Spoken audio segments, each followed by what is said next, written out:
જય શ્રી કૃષ્ણ વિદ્યાર્થી મિત્રો, આપ સૌ મજામાં હશો એવી આશા સાથે આજના વિડીયો એકમની શરૂઆત કરીએ.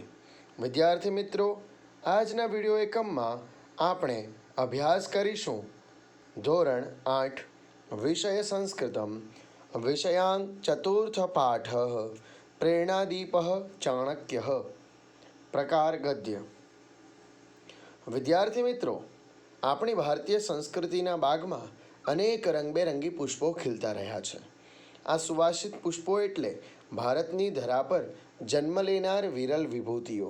ગાંધીજી, સરદાર પટેલ, ભગતસિંહ, લક્ષ્મીબાઈ, જોધાભાઈ જેવા અનેકવિધ પાત્રોએ ભારતને ગૌરવ અપાવ્યું છે. આ નામોમાં એક વિરલ વિભૂતિ એટલે ચાણક્ય. તક્ષશિલાના આધાર એવા ચાણક્યનું જીવન સંસ્કારમય અને સંઘર્ષમય રહ્યું છે. ચાણક્યનું જીવન આપણને સદા શિક્ષા આપે છે. આવા ઉત્તમ વિભૂતિનો પરિચય મેળવી ગદ્યનો અભ્યાસ કરીએ. તો આવો ભણીએ પ્રેરણાદીપ ચાણક્ય. પ્રથમ આપણે ચાણક્યનો પરિચય મેળવીએ. વિદ્યાર્થી મિત્રો, આપણે ચતુર્થ પાઠ પ્રેરણાદીપ ચાણક્ય પ્રેરણાનો દીવો ચાણક્યમાં આવતા ચાણક્યના પાત્રનો પરિચય મેળવીએ. ચાણક્ય ચાણક્ય એટલે કે કૌટિલ્ય ઈસવીસન પૂર્વે 350 થી 283 મૌર્ય વંશના પ્રથમ સમ્રાટ ચંદ્રગુપ્ત મૌર્યના ગુરુ અને મુખ્ય પ્રધાન હતા. ચાણક્યનો જન્મ મગધ રાજ્યના પાટનગર પાટલીપુત્રમાં ઈસવીસન પૂર્વે 350માં થયો હતો. તેઓ અધ્યાપક અને ચંદ્રગુપ્ત મૌર્યના સલાહકાર હતા. ચાણક્ય ચંદ્રગુપ્તને રાજા બનવામાં મદદરૂપ બન્યા હતા. તેમનું સાચું નામ વિષ્ણુગુપ્ત હતું. તેઓ ચાણક મુનિના પુત્ર હોવાથી તેમને ચાણક્ય કહેવામાં આવે છે.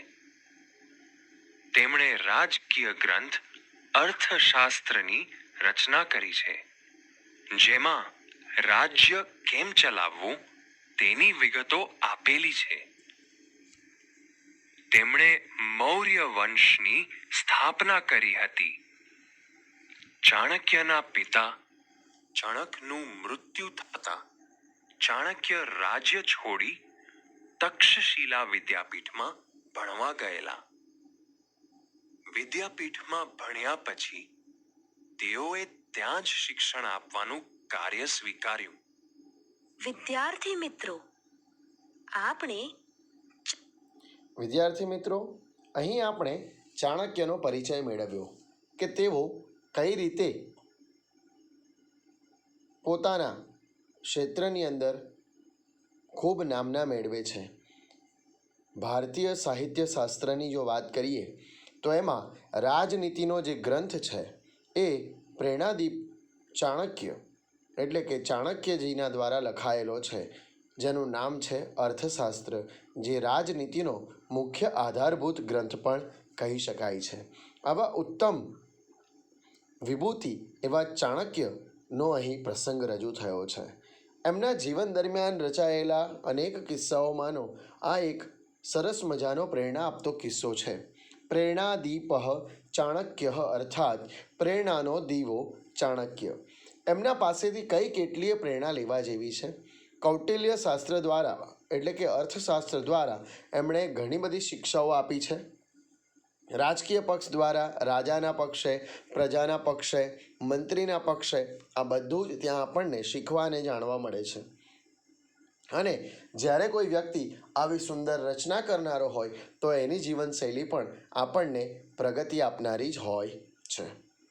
તો અહીં ચંદ્રગુપ્ત મૌર્ય અને મૌર્ય વંશના સ્થાપક તેમજ પ્રથમ સમ્રાટ ચંદ્રગુપ્ત મૌર્યના ગુરુ, એમના રાજ્યના મુખ્ય પ્રધાન એવા ચાણક્યની વાત છે.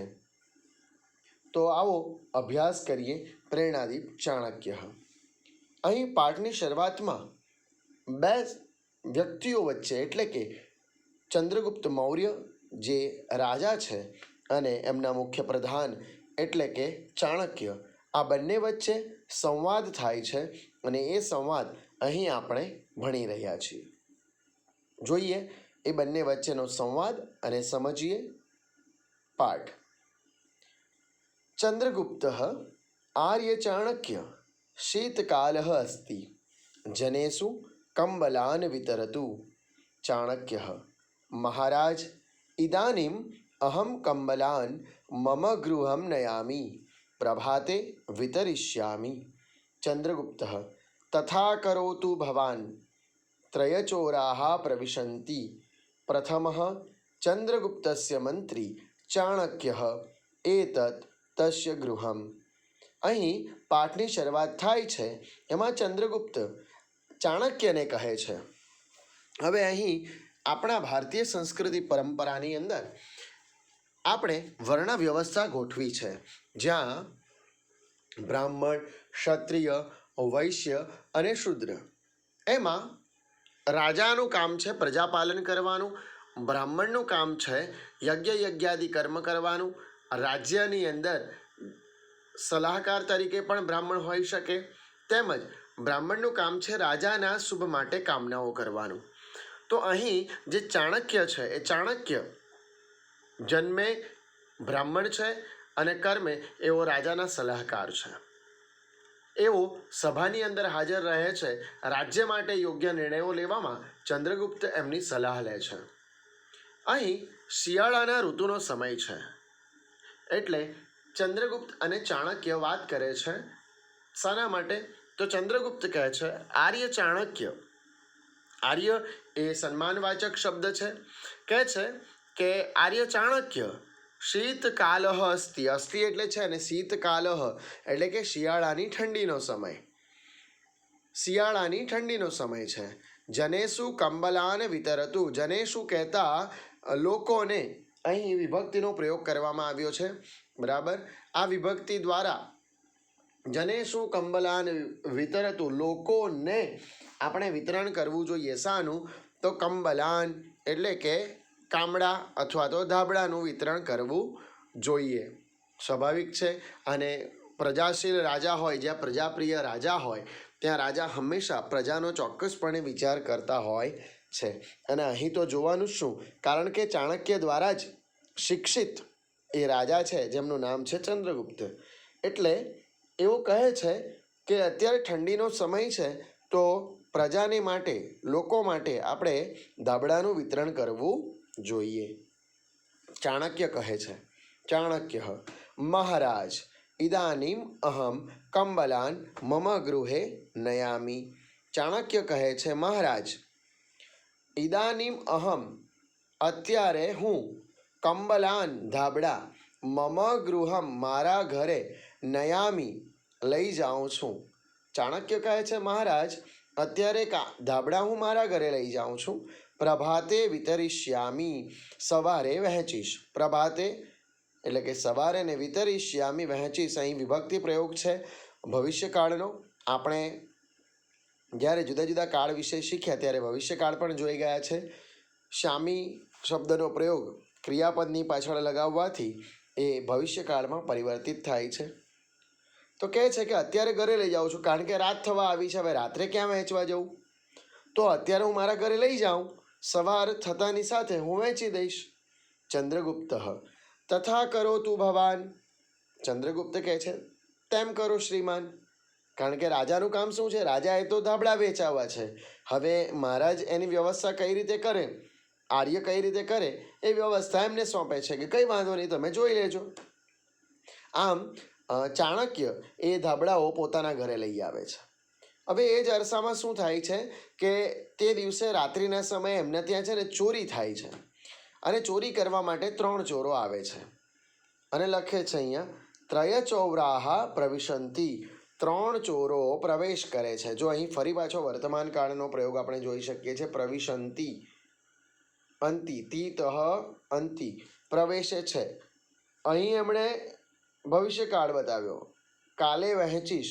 જ્યારે અહીં ક્રિયા જે અત્યારે છે તે વર્તમાનની છે. ત્રયઃ ચૌરાહ પ્રવિશંતિ, 3 ચોરો પ્રવિશંતિ પ્રવેશ કરે છે, બહુવચનનું રૂપ છે. ત્યાર પછી કહે છે પ્રથમ, હવે એ ચોર આવ્યા એમાંનો પહેલો ચોર કહે છે ચંદ્રગુપ્તસ્ય મંત્રી ચાણક્ય, ચંદ્રગુપ્તના મંત્રી ચાણક્ય છે. એતત તસ્ય ગૃહમ, એતત કહેતા આ તેમનું ઘર છે. આપણે જ્યારે ચિત્રપદાની ભણ્યા હતા ત્યારે સહ, એષઃ સહ, બરાબર, એષા શા, એતત તત એ ભણ્યા હતા. તો એ પ્રમાણે એતત ઘર વિશેનો શબ્દ છે એટલે એતત વાપર્યું. એતત તસ્ય ગૃહમ, આ તેમનું ઘર છે. તો ભાવાર્થ કંઈક, અનુવાદ કંઈક આ રીતે થશે. ચંદ્રગુપ્ત કહે છે આર્ય ચાણક્ય, શિયાળાની ઠંડીનો સમય છે, લોકોને ધાબળા વહેંચો. ચાણક્ય, મહારાજ, અત્યારે હું ધાબળા મારા ઘરે લઈ જાઉં છું, સવારે વહેંચીશ. ચંદ્રગુપ્ત, તેમ કરો શ્રીમાન. 3 ચોરો પ્રવેશે છે. પહેલો, ચંદ્રગુપ્ત મંત્રી ચાણક્ય છે, આ તેમનું ઘર છે. એટલે ચોરોને ખબર છે કે આ ચંદ્રગુપ્તના મંત્રી ચાણક્યનું ઘર છે. એટલે એ લોકોને એવું મનમાં કે અહીંથી કંઈક બહુ સારા નાણાં એવા મળશે, કિંમતી વસ્તુઓ મળશે, તો આપણે અહીં ચોરી કરીએ. પરંતુ શું થાય છે તે જોઈએ. દ્વિતીય, અત્ર તૈલદીપ સમીપે પીઠમ પુસ્તકાની. આમ વાત કરે છે ત્યાં વચ્ચે ત્રીજો બોલે છે. તૃતીય, ધનમ કુત્ર, ધન ક્યાં છે, બરાબર. ધનમ એટલે પૈસા, રૂપિયા, ને કુત્ર એટલે ક્યાં. તો કહે છે કે ધન ક્યાં છે, તું બધી આ બધી વાત છોડ. તો પ્રથમ, પહેલો ચોર કહે છે અત્ર તું નાસ્તિ, અત્ર એટલે અહીં, અત્ર તું નાસ્તિ અહીં તો નથી, નાસ્તિ ન અસ્તિ નથી, તું એટલે તો, અત્ર તું નાસ્તિ અહીં તો નથી જ. દ્વિતીયમ પ્રકોષ્ઠમ પ્રવિશામહ, દ્વિતીયમ એટલે બીજા, પ્રકોષ્ઠમ એટલે ઓરડો, પ્રવિશામહ પ્રવેશ કરીએ, આપણે બીજા ઓરડામાં જઈએ. અહીંયા આ રૂમમાં મને જ લાગતું કે ધન હોય. તો દ્વિતીય, આશ્ચર્યમ શૈત્યમ અધિકમ અસ્તિ, બીજો ચોર બોલ્યો આશ્ચર્ય છે, નવાઈ છે. શૈત્યમ એટલે ઠંડી, અધિકમ અસ્તિ, અધિકમ કહેતા વધારે છે, ઠંડી વધારે છે. હવે પેલો ભાઈ કહે છે કે બીજાએ પૂછ્યું કે અહીં તો તેલનો દીવો છે, નજીકમાં બેઠક છે, પુસ્તકો. ત્રીજો કે પણ ધન ક્યાં છે. તો પહેલો કહે છે અહીં તો નથી, બીજા ઓરડામાં પ્રવેશ કરીએ. ત્યાં બીજો બોલ્યો નવાઈ, ખૂબ ઠંડી છે. હવે નવાઈ એને શાની લાગી, ઠંડી તો છે જ ભાઈ, પણ નવાઈ શું લાગ્યું. તો આગળ કહે છે તૃતીય, કંબલાહ સમીપે એવ સંતિ, એક તો ઠંડી છે, કંબલાહ સમીપે એવ સંતિ, પાછા ધાબળા પણ નજીક જ છે. તૃતીય ચોરઃ વદતિ કંબલાહ સમીપે એવ સંતિ. પ્રથમ, તથાપિ એષઃ મહાશયઃ. દ્વિતીય, સ્વયં કંબલસ્ય ઉપયોગમ ન કરોતિ. તૃતીય, પુનશ્ચ અધઃ શયનમ કરોતિ. આશ્ચર્યમ. પ્રથમ, તર્હિ ચાણક્યમ પૃચ્છામઃ, જ્ઞાતવ્યમ તસ્ય રહસ્યમ. હવે શું થાય છે, તો પહેલો ચોર છે, જે ત્રીજો ચોર છે તે કહે છે, હવે ત્યાં પ્રવેશ કર્યો, ત્યાં જોયું, તો કહે છે કે આશ્ચર્ય. હવે અહીંયા કહે છે ત્રીજો ચોર કે કંબલાહ સમીપે એવ સંતિ, ઘણા ધાબળા નજીક છે. કંબલહ એક, કંબલાહ ઘણા બધા, ઘણા ધાબળા નજીક જ છે. એવ એટલે જ, સમીપમ એટલે પાસે, તો ઘણા બધા ધાબળા નજીક જ છે. પ્રથમ, તો પહેલો ચોર બોલ્યો તથાપિ એષઃ મહાશય, તથા વત્તા આપી જોડણી છે. એષઃ મહાશય, આ મહાશય, આ શ્રીમાન. તો પણ આ મહાશય શું. તો તમે આ વાત પરથી આપણે એવું માનીએ છીએ કે કદાચ બહુ ઠંડી છે, ધાબળા નજીક છે, પણ આ એષઃ મહાશય, હવે કોણ સૂતું છે તે હજુ નજીક નથી, પણ એ જે પણ શ્રીમાન છે એણે કદાચ કંઈક વસ્તુ ઓઢી નહીં હોય, એ ઠંડીમાં ખુલ્લા સૂતા હશે, ઉગાડા સૂતા હશે. એટલે પેલો કદાચ કહે છે કે તો પણ એમ કે આ મહાશય શું, તો સ્વયં કંબલસ્ય ઉપયોગમ ન કરોતિ. સ્વયંમ એટલે જાતે, કંબલસ્ય ધાબળાનો, ઉપયોગ ન કરોતિ કરતા નથી, તો પણ એમ કે આ મહાશય ધાબળાનો ઉપયોગ કરતા નથી, બાજુમાં પડ્યા છે. તો પણ હવે જે સૂતું છે તે આપણે અંદાજો લગાવીએ કે ચાણક્યના ઘરે આવ્યા છે તે ચાણક્ય જ હોય. તૃતીય, ત્રીજો કહે છે પુનઃ ચ અધઃ શયનમ કરોતિ આશ્ચર્યમ. પુનઃ એટલે ફરી અથવા તો વળી. અહીંયા આપણે વળી શબ્દ વાપરીશું. અધઃ શયનમ કરોતિ, અધઃ એટલે નીચે, શયનમ એટલે નિંદ્રા, અને કરોતિ એટલે કરે છે. તો કહે છે કે વળી તેઓ જમીન પર સૂવે છે. આશ્ચર્યમ, નવાઈ. પ્રથમ તર્હિ ચાણક્યમ પૃચ્છામઃ જ્ઞાતવ્યમ તસ્ય રહસ્ય. તર્હિ તો ચાણક્યને પૃચ્છામઃ પૂછીએ. પેલો કહે છે તો ચાણક્યને જ પૂછી લઈએ ને ભાઈ કે જ્ઞાતવ્યમ તસ્ય રહસ્ય. જ્ઞાતવ્યમ એટલે જાણીએ, તસ્ય એટલે તેમનું, અને રહસ્યમ એટલે રહસ્ય. પેલો કહે છે કે એક કામ કર, આપણે એમને જ પૂછી લઈએ અને આ રહસ્ય શું છે જાણીએ. કે આટલા બધા ધાબળા પાસે છે, બરાબર છે, ને તો પણ એવો ધાબળા વગર ઉઘાડા શરીરે સૂવે છે, ને તે પણ પાછા જમીન પર. આપણે સૌ જાણીએ છીએ ઠંડીની અંદર શું થાય તો કે જમીન વધારે ઠંડી થઈ જાય, અને જો તમે એના પર સૂવો તો સ્વાભાવિક છે બીમાર પડાય, આપણને તાવ આવી શકે. તો એવી પરિસ્થિતિમાં અહીંયા જુએ છે ચોર કે પેલા ચાણક્ય મહારાજ તો નીચે જમીન પર સૂવે છે અને પાછા ધાબળા પાસે છે તો પણ ઉપયોગ કરતા નથી. તો પેલો પહેલો ચોર કહે છે એક કામ કરો, આપણે ચાણક્યને જ પૂછીએ ને અને રહસ્ય જાણીએ. દ્વિતીય એતત અસ્માકમ સાહસમ. દ્વિતીય એતત અસ્માકમ સાહસમ. પેલો જે બીજો ચોર કહે છે ને તે વાત કરે છે. પછી પ્રથમ આર્ય વયમ ચૌરાહ સ્મઃ ચૌરકાર્યાય આગતા મહોદય આશ્ચર્યમસ્તિ. દ્વિતીય શૈત્યમસ્તિ કંબલાः સમીપે સન્તિ તથાપિ ભવાન કિમર્થમ ઉપયોગમ ન કરોતિ. હવે શું થાય છે કે પેલો બીજો ચોર જે છે દ્વિતીય એ કહે છે કે એક કામ કરીએ. પહેલા ચોરે તો શું કહ્યું, ચાણક્યને પૂછી લઈએ. તો બીજો કહે છે એતત અસ્માકમ સાહસમ. એતત એટલે આ અને અસ્માકમ એટલે આપણું, સાહસમ આ આપણું સાહસ કહેવાશે. સ્વાભાવિક છે કે જે ચોરી કરવા આવ્યો હોય અને જેના ઘરમાં ચોરી કરતા હોય એ માલિકને જગાડીને એની જોડે વાત કરાય? ના કરાય. સ્વાભાવિક છે આપણને માર પડે તો પછી પકડાઈ જવાય. ચોર જો એવું કરવા જાય ઘરના માલિકને જગાડે, એની જોડે વાત કરવા જાય તો ચોર પોલીસને બોલાવી લે, બરાબર. સોરી, જે પેલો ઘર માલિક હોય એ શું કરે તો ઘર માલિક હોય એ બોલાવી લે પોલીસને, અને પેલો તો ચોર તો પકડાઈ જાય. તો અહીંયા એટલે પેલા ભાઈએ તો કહી દીધું કે આ તો આપણું સાહસ કહેવાશે, કારણ કે આપણે માલિકને જગાડીએ છીએ ઘરના. તો પેલો ચોર કહે છે કે કંઈ વાંધો નહીં, ભલે ને જે થયું એ જોયું જશે. અને બધા ચાણક્યને જગાડે છે અને ચાણક્યને પૂછે છે આર્ય વયમ ચૌરાહ સ્મઃ. પેલો કહે છે કે અમે ચોરો છીએ.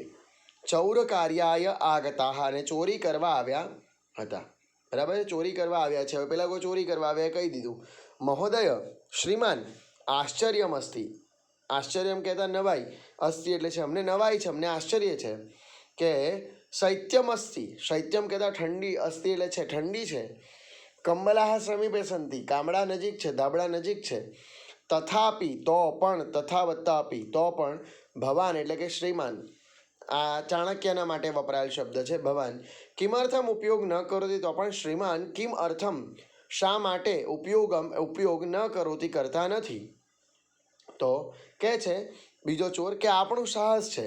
તો પેલો કંઈ નહીં જોયું જશે. અને પહેલો ચોર જગાડે છે અને કહે છે આર્ય અમે ચોરો છીએ, ચોરીના કામ માટે આવ્યા છીએ. મહોદય આશ્ચર્ય છે. બીજો કહે છે ઠંડી છે, બધા ધાબળાઓ નજીકમાં છે, તો પણ આપ કેમ ઉપયોગ કરતા નથી. પેલા પૂછી લીધું કે તમે ઉપયોગ કેમ નથી કરતા એનો.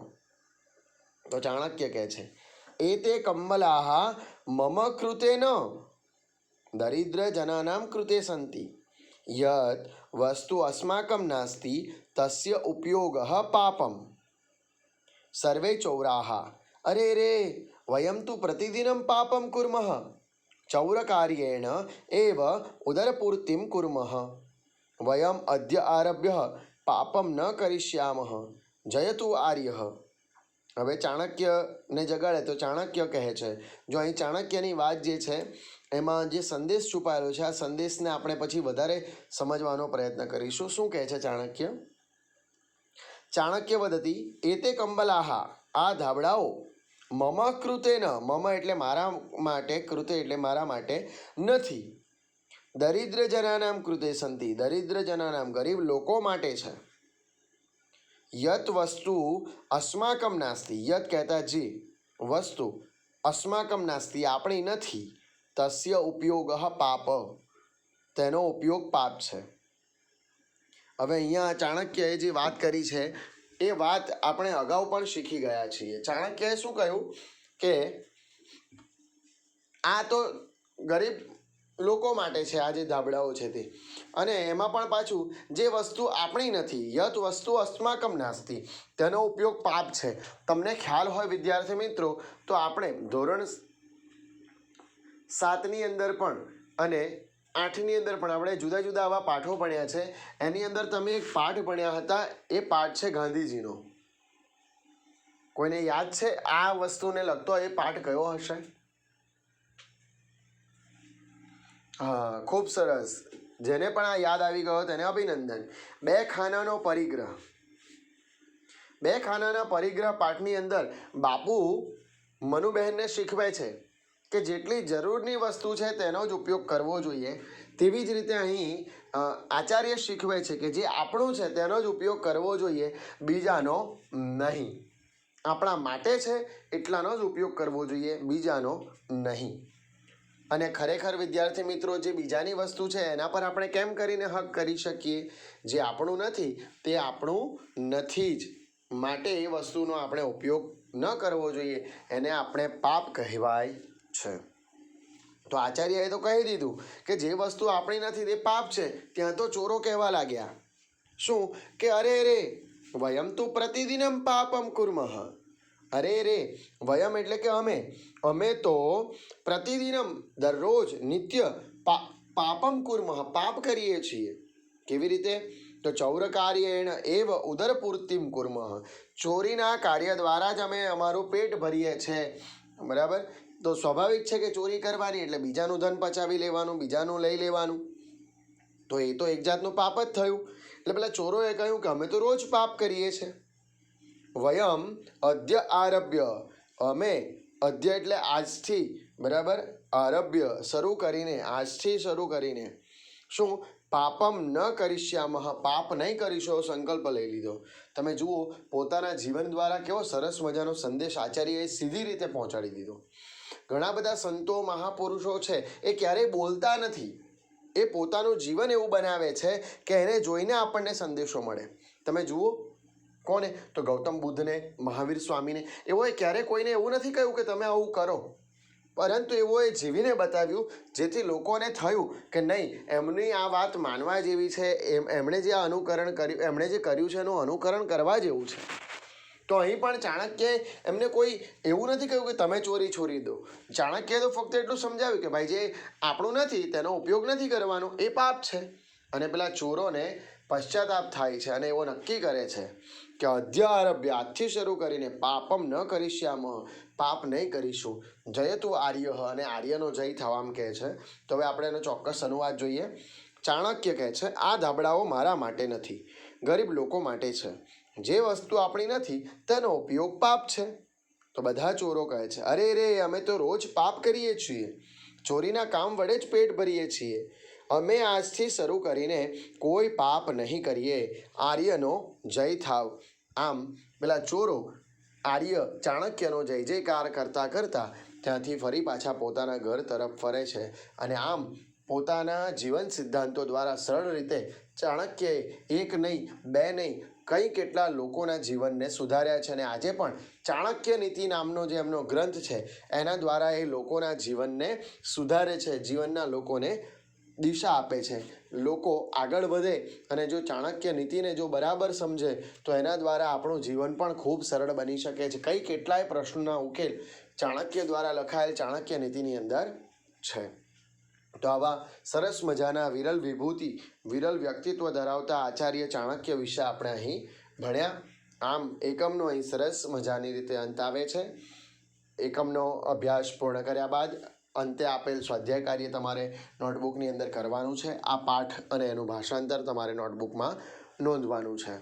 આ એકમ દરમિયાન, અભ્યાસ દરમિયાન, સ્વાધ્યાય દરમિયાન જો કંઈ ખ્યાલ ન આવે, સમસ્યા જણાય તો આપ મેસેજ કે કોલ કરીને પૂછી શકશો. અને નવા એકમ સાથે મળીએ ત્યાં સુધી આપ સૌનો આભાર. જય શ્રી કૃષ્ણ.